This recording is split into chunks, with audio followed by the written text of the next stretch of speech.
Going the distance with local sports. This is the X Sports Network.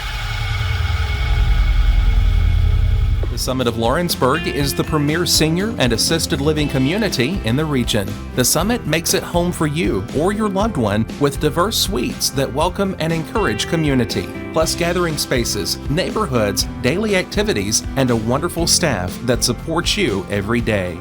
Hi, I'm Tara Blue. I'm the new director of the Summit, and we would like to invite you and your family to come and tour our facility.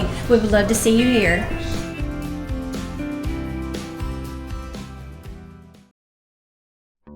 There's no job too big or too small for Gonzalez Lawn and Landscapes. Owner Chris Gonzalez works hard to make your commercial or residential properties one of the neighbors will envy. You won't find a lower price anywhere else, and that's a guarantee. We offer mowing, landscape removal, small construction jobs, and more. Our team is licensed and insured to ensure the best work for Lawrence County and surrounding areas. Your satisfaction is our goal. We won't leave until you're happy. Call today to set up a free quote.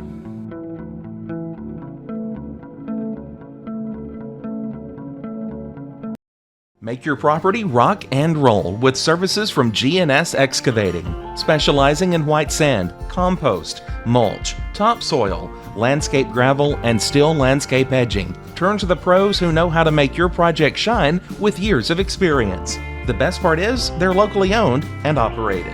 Choose from a vast selection of mulch and rock from their conveniently located facility at number 3 Valley Road in Lawrenceburg, just off Buffalo Road. Phone 931-279-3841 and get started today. At C&B Linen, fast, friendly, and reliable service is our promise to you. Because you're not just a customer, you're family. From multi-use linen to branded floor coverings and a complete range of cleaning supplies, C&B Linen is here to make sure you have everything you need. From our high-quality products to our fast, friendly, and reliable service, you'll experience the difference with C&B Linen. Because you're not just a client, you're part of our family. You'll be winning with C&B Linen.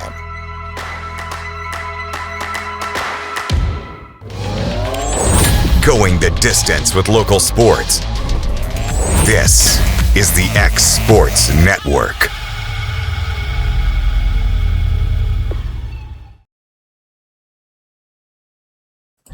All right, welcome everybody to X Sports Live, brought to you by C&B Linen.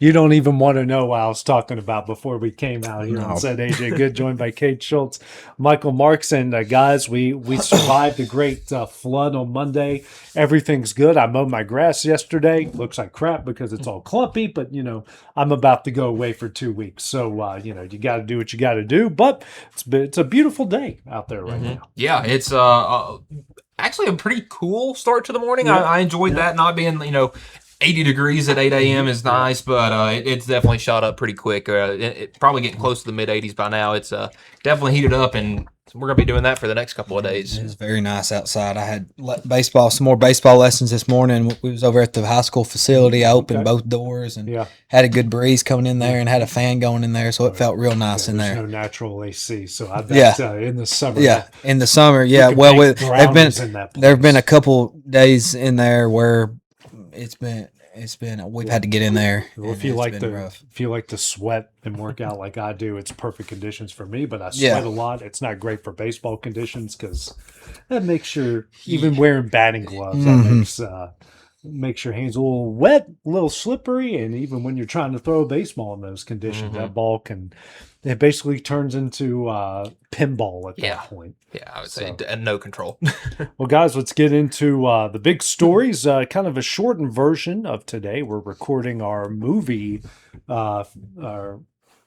what am I trying to say? Our movie review for next week right after this. So we're going to do an abbreviated version of this. And guys, the big one right off the get-go is what everyone's been talking about, college football. The NFL is not going to have their 2026 supplemental draft, leaving Brenden Sorsby's path paused for the time being. This is the article.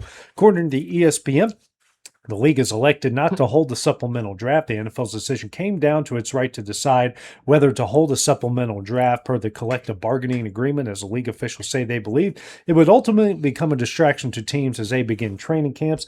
His application carries a lot of issues, an NFL source told ESPN. Core of of the game integrity issue. Sorsby admitted to betting thousands of times on college and pro sports bets, a total upwards of 90,000, included 40 wagers on Indiana football while he was on the team. Sorsby's attorney, Jeff Kessler, told ESPN the NFL's decision to not hold a supplemental draft is a violation of the CBA and the law. We will pursue this immediately with the NFLPA. A union source told ESPN the NFLPA has not made any determination on whether there are legal grounds to act on this. The league told Sorsby in a letter obtained by ESPN, your petition filed 3 business days before the deadline without any supporting information or documentation, and only after abandoning your recent litigation efforts to avoid NCAA sanctions does not provide a basis for the league to alter those plans. Listen, I said it earlier when you had just walked in. I think it's good that we're finally having somebody step up to him. Yeah, because no doubt. I mean, it was pretty much he got, I would say, almost blackmailed out of college football by the Big 12, and now the NFL's kind of sticking up for the Big 12 and saying, hey, we're not hosting a supplemental draft for you this summer. You screwed up. You're going to have to kind of serve some time, and we're not going to help you out here, because the NFL is definitely not one to help people out when it comes to gambling allegations. I mean, we've seen tons of players suspended for that in years past. And we've said it, me and you were talking about it, before Kate got here, Mike, and that's the NFL bows down to nobody. The NFL is strict on discipline when it comes to everybody. If they were going to suspend Tom Brady for 4 games for not giving his phone in a league investigation, what do you think they were going to do to Brenden Sorsby? They're basically saying what you did would be a major violation of our rules. Mm-hmm. You need to sit out a year. You need to really think about what you did. And guess what? You are not a member of the NFL. So the NFLPA cannot technically help him here. I'm about to say he's looking for a union to support him that he's not in yet. So I don't think that's going to be able to back him up any. No, it's just so ridiculous because let's just face it, it is what it is. 2027. Yeah, it's 2027. Brenden Sorsby came up through money. His family has a lot of money. He is not used to being told no. He got told no by the NCAA. He got told no by the Big 12, and now he's been told no by the NFL. And no matter what amount of suing he does, it does not mean a team is actually going to pick him up. Yeah. It doesn't mean anything because no one is. So then he's just banking off. Yeah. I mean, it may happen or it may not. Yeah, he's just hoping something to happen. The best thing he could do is just get ready for the 2027 draft. And then by then, who knows what's going to happen in this college football season? Someone might emerge. A bunch of guys might emerge and they might go, this guy's tape's better than the Sorsby's guy's tape. And at the end of the day, it's his own darn fault. Exactly. Straight up at the end of the day. Well, and you look at, a lot of people might be confused why the NFL's kind of stepping in and putting their foot down on that. But you look when all this stuff came out, it would have been after the NFL draft. So he would have already been on an NFL team when this stuff came out, and there would have been pretty similar punishments. It probably would have been a year, maybe longer suspension, depending on how long he was gambling, I guess you could say.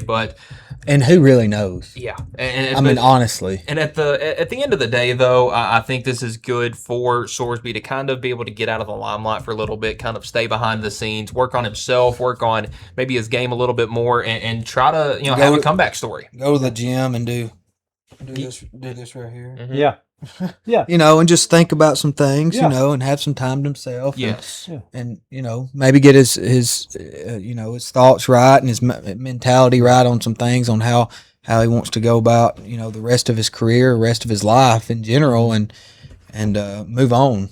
And would there be a way for him to maybe get on a CFL team or a USFL team? I'm not sure what all leagues we still have going on, but would there be a way for him to maybe appear on one of those rosters, at least to just keep practicing? Yeah. Well, you think of Kurt Warner. I mean, Kurt Warner did that. Yeah, I would say he was in the arena football. Right, arena football league. So and the big thing is like, okay, you take this to court.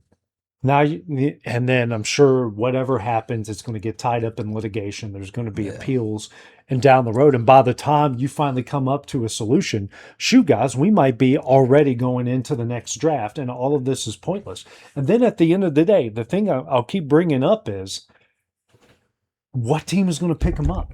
What team is going to bring this massive distraction right now? They'll probably be willing to wait a year and let this all just calm down and whatnot. And then he's still going to be a distraction no matter where he goes, and you can't help that. But at the end of the day, if you got an NFL team that's out there clamoring for this guy, they're going to make it happen. Right now, no one's going to do that because no one wants, we're a month away. We're less than a month away from training camps. Who's to say that this guy is worth whatever trouble you're bringing at this point? And I think that's also another thing these teams are having to consider is he worth the trouble? He is going to bring a lot of baggage with him wherever he goes. Is what he can put on the field worth that? Because you look at the the NFL, like you said, AJ, doesn't bow down to anybody. I mean, Tom Brady, he'll get suspended. He never did, but if Peyton Manning did something, he would have gotten suspended. It doesn't matter. He was involved in some controversy. Exactly, but and you could say, Patrick Mahomes never gets in trouble. Well, Patrick Mahomes never does anything like this to warrant getting in trouble. I would say the only problem people have with him is that they may get some or don't get some flags on some plays. So I think it's going to be good for Sorsby to maybe try to exit stage right, stay out of the lights for a little bit, and work on himself, work on his game. And who knows, maybe he could make a comeback in 2027. I know there's a lot of people, Texas Tech fans are so up in arms because the Big 12 is still considering legal action. And Texas Tech fans is like, oh, we're just being picked on by the Big 12 and we don't understand why. You guys were actively trying to push someone who clearly broke the rules. Yeah. Clearly broke the rules, and you're actively trying to push this guy, but we suspended him for 2 games. Well, in the NFL, he'd be suspended for a year. Yeah. And you're trying to actively bring this guy in who broke the rules and did it basically without mercy. The only reason he was going to do anything was for a PR stunt to okay, he is going to work on himself. And everyone called your bluff. And at the end of the day, they're telling you money will not fix your problems. It will help you win games, but it will not fix your problem. Brenden Sorsby was a problem that I've said it over and over again. Probably wasn't worth bringing onto your team. You could have found, you honestly have a better option on your team right now. Could have found a better option. This is Jen. At the end of the day, it's their own issues. Yeah, and I think Cincinnati and Texas Tech should both serve some sort of punishment because if Texas Tech knew, Cincinnati obviously knew. I would say Indiana probably didn't. He was a redshirt freshman. He was probably 4th or 5th on the depth chart. Probably didn't know the guy. But I think you should probably have some sort of punishment for Cincinnati and Texas Tech athletic department for allowing it to get this bad. Yeah, that's for sure. And you think too, with that, what could have been stopped? I mean, what could have been stopped, or he could have been going through this process of trying to work on things 2 years ago. Yeah, where okay, now it's 2026. We've already went through what needed to go through, and he's ready for the draft. Yeah. You know what I'm saying? Yeah. If you want to think about it that way, of course, you could throw what ifs all over wherever, but that could have taken place if somebody would have stepped up in the right. No. Listen, and taken action. At the end of the day, if this is a walk-on Cincinnati, a walk-on linebacker from Cincinnati that transferred to Texas Tech, we would have never heard of this story. Not a big deal. Not a big deal at all. Well, guys, after that, some more little college football news. Virginia and NC State were supposed to play week 0 in Brazil. They're now moving that game to Charlottesville. It's a non-ACC game because they signed this as a non-ACC contract. So, they're going to bring it back, citing what was it was cited, Mike, that you read? So it could not be conducted in Brazil. There was something. Okay. Low ticket sales. Yeah.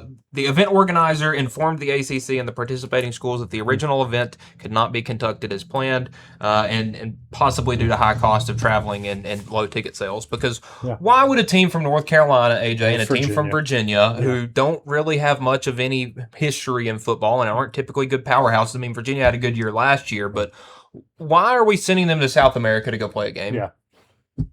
I don't know, especially week 0 too. I mean, one of the most dangerous cities of all of them to do this in. And you want to send a bunch of college kids down there. who like to go out and enjoy whatever town they're in on the weekend. I mean, it just sounds like an accident waiting to happen. Sounds like trouble right off the bat. It sounds like an accident waiting to happen, and I think potential it's a good move by whoever it was, the ACC or these two teams' athletic departments, to reconstruct that and move it back to Charlottesville. Yep, and I guess they'll go back to NC State the year after that. Well, guys, the NBA draft happened last night. Top 2 picks, AJ DeBenza and Aaron Peterson. They go to the Wizards and the Jazz, followed by Cameron Boozer, Caleb Wilson, Keaton Wagner, Michael Brown, Darius Acuff Jr., a Coach Cal product, Kingston Flemings, Montez Johnson, and Braden Berries. That are your top 10 picks, but pretty much, in a way, the top 5 are kind of chalk.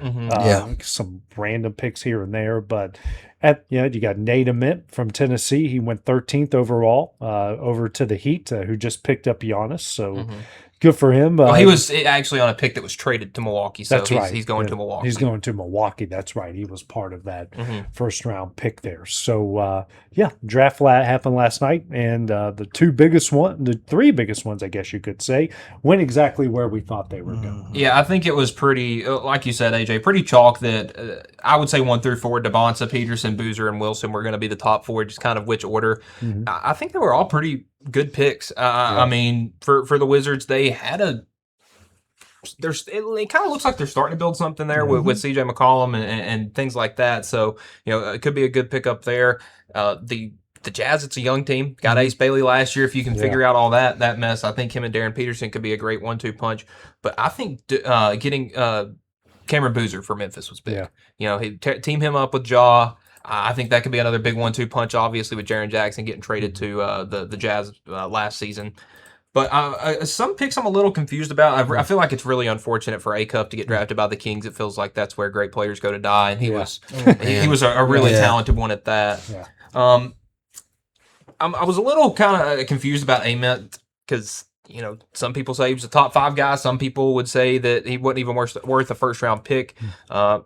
Well, he kind of lands in the middle. I would say land right at the middle, and I think it's a good spot for him with the Bucks that maybe he could sort of develop into that next Giannis. I mean, remember Giannis's rookie year? He was just a big, lanky kid from Greece who didn't really hadn't really filled out yet. Look at what he turned into. So, get him with the Milwaukee weight training. Get him.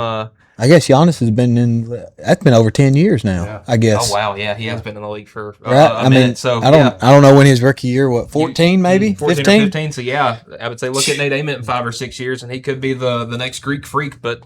Obviously from the United States, but same thing. And something which shocked me, with Boozer going to Memphis, that was great.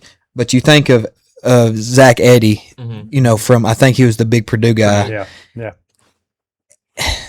Feels like they wouldn't really. Yeah, I mean, he didn't, and that's okay. When I say scares me, I don't get it, so what, but I hope that don't happen to this awesome Duke product here. I mean, because and I hope Eddie has a great year this next year, but it just seemed like he didn't produce at all this past year for him. I don't know if it's a coaching job, if it's in development. I don't know, but man, coming out of college and right into the NBA, obviously a top draft pick. And then goes to Memphis, and then I just don't know. I hope Boozer don't fall into that and kind of think same kind of thing happens. And I think Golden State may have picked up a sort of Draymond replacement in Yaxel Lindeborg, the big guy from Michigan. That dude is an athletic freak. I mean, he's 6'8", 6'9", big physical guy. Maybe you could try to get a couple good years out of Curry left and maybe make a run. Yeah, absolutely. Well, guys, the College World Series wrapped up at Oklahoma. They're national champions, and man, did they ever do it in style, romping the Tar Heels. Tar Heels still cannot win that title. Can't find a way to do it no matter who the coach is, but they are Oklahoma, who was stumbling into the tournament, comes out looking like an absolute stud, and they are your national champions. Started a freshman in all 3 games of that final series, and they were able to get it done.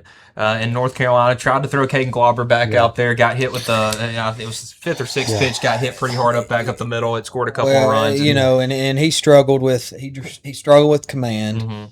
But we talked a little bit about it Monday because he came in and walked the first guy. He did, and we talked a little bit about it Monday.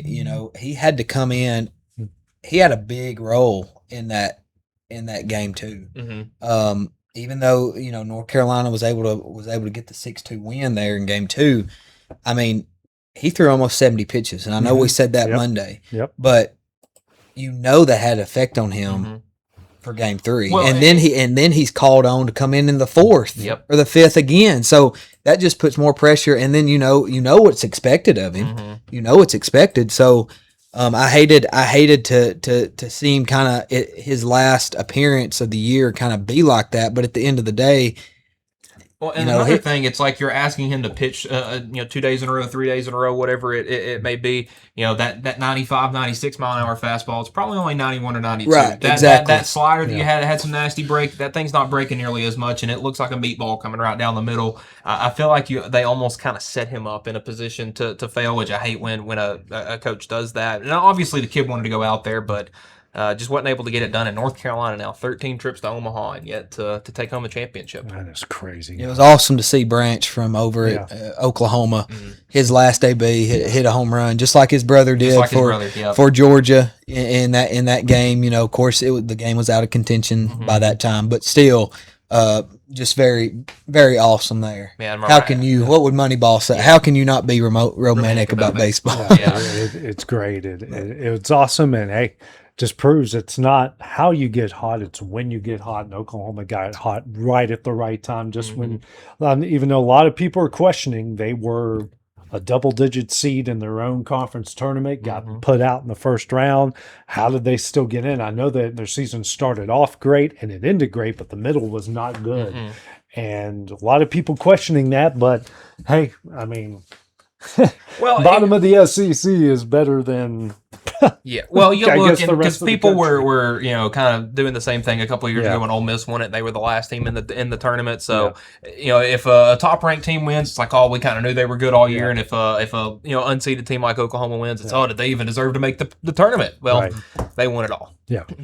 Well, guys, some more baseball news where things for Tony Vitello are a little rocky right now. You've got the whole. Before we get into the Pride Night stuff, Rafael Devers in a game decides that instead of being pitch ran for late in the game, which has happened a lot for him, he said no. But then finally the coaches were like, no, get off the field. He does, throws a fit, and then his explanation through an interpreter. Real mature. Yeah, was... My favorite of all explanations when you get called on your BS. I'm blaming the media. You guys pulled it out. You blew it out of proportion because I don't talk to you. Guys, he had this issue in Boston. He didn't talk to his managers. Which is why he got traded. Yeah, his teammates don't stick up for him, which tells you a lot. They don't stick up for you in Boston. They don't stick up for you in San Francisco. Your coaches, your managers, your front office is not exactly sticking up for you. And now you're blaming the media because you don't talk to him. You don't talk to anybody. Yeah. And this sounds like a you problem. Making the money that you're making and you're not producing the way that you should be producing. This is the last contract of that you're ever going to get because your talent isn't and your ability is not exactly showing on the field. Well, and he's played for the last two franchises, and technically, I guess the only two franchises he's played for are so easy to get the fans behind you. You play good baseball, the Giants will love you. You play hard baseball, the Red Sox will love you. And he threw all that away. Yeah. And throwing the stop sign up to your coach when you are 22nd percentile in sprint speed. Yeah. Dude, you're not a good base runner. But you're not fast. That was a one-run game in the ninth inning. You are never going to run in that situation, and you and probably 70% of Major League Baseball's lineups are going to get taken out to pinch run for. Well, something I don't understand either. And Tony said in a press conference, he might have tweeted out or something he was wanting. He thought he was wanting out. Yeah. Like, I mean, as far as I don't know if they had a. Because he was dealing with the hamstring. Yeah. That's. I think that might have been makes him even slower. Exactly. Yes. So he goes to sub him out. It's late in the game. I think it's like a. It was a 3-2 game in the top of the ninth. 3-2 game. I mean, obviously, if I'm a more of a power hitter, I don't have the speed. I'm probably hitting a single and saying, "Hey, Yeah.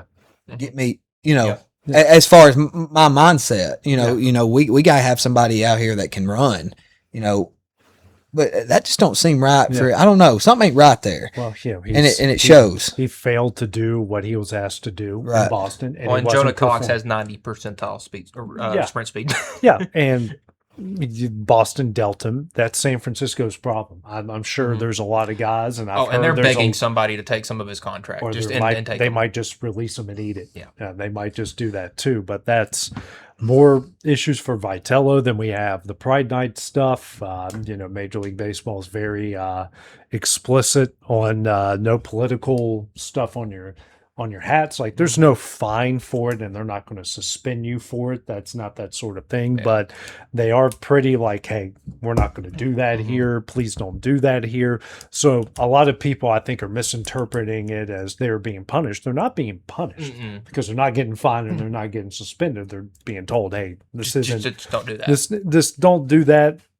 And I get where they're coming from. They don't believe it, and that's fine. But and you just want to wear a different hat. That's fine. But and now they've been talking about it for weeks, but that's a big issue in San Francisco when it is. And they're saying, well, I just didn't want this to be a distraction. Well, it's going to be a distraction. What do you think is going to happen? I was about to You're say. a professional athlete.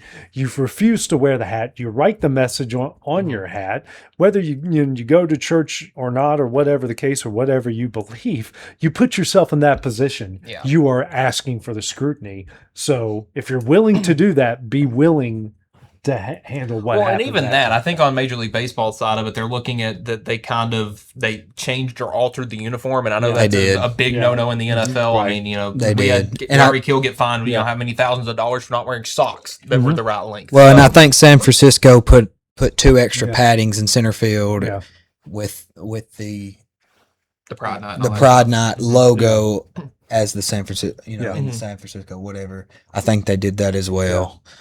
I'm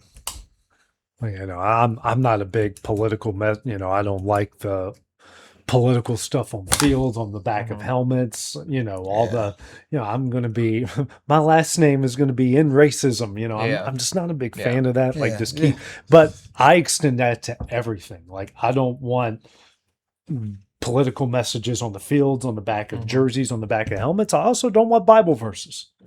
If we're going to extend it's got to go both ways. And I think that's what baseball's trying to do here. But on top of it, there's just been Vitello, they're 15, 16 games under 500 guys. And Vitello, I'm not saying this is going to be his last season, but he's not exactly impressing a lot of people. Not really. No, they've had a good couple of, I would say the last 2 weeks have been probably their best of the season. I would say they're 5-5 in their last 10, though.